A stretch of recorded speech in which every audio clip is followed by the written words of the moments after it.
আলহামদুলিল্লাহ, দুনিয়ার ভিতরে যে হালতেই থাকেন, যে অবস্থাতেই থাকেন, আল্লাহর শুকরিয়া আদায় করেন।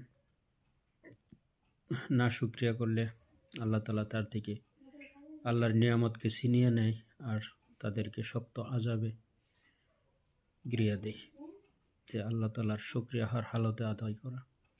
যে নাকি আল্লাহ তাআলার বেশি বেশি শুকরিয়া আদায় করে, আল্লাহ তাআলা তাকে হালাল রিজিক এবং ধন দান করে।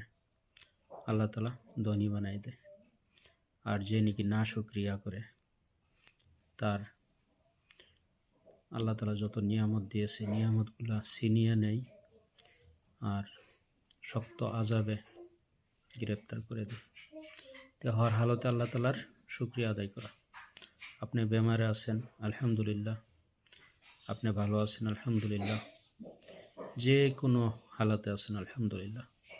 হযরত মূসা আলাইহিস সালামের টাইমে একজন মানুষ মূসা আলাইহিস সালামকে বলল যে আমি যে আমার ধন মাল বাড়তেই থাকে, কমে না, আমি কি আমল করলে আমার ধন কমবে সেটা আপনি আল্লাহর কাছে জিজ্ঞাসা করে শুনে আমাকে বলবেন। তো বললেন ঠিক আছে।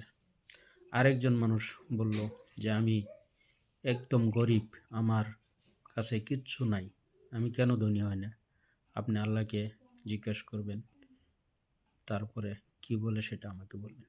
বলল ঠিক আছে।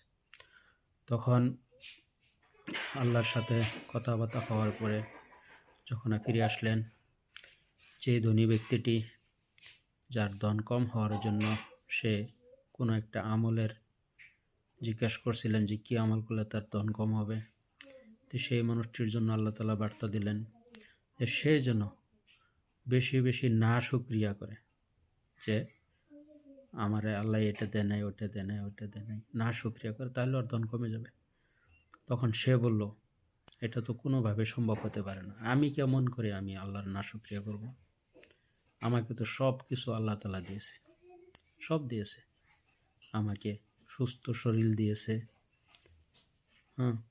সুস্থ জিন্দিগি দিয়েছে, টেনশন ফ্রি লাইফ দিয়েছে, আমাকে ধন সম্পত্তি দিয়েছে, হরেকটা বস্তু আল্লাহ তাআলা আমাকে নিয়ামত হিসেবে দিয়েছে। তা আমি কেন আল্লাহ তাআলার না শুকরিয়া করতে যাব? আমি তো আল্লাহর না শুকরিয়া করতে পারবো না, আমি আরও বেশি আল্লাহর শুকরিয়া আদায় করব।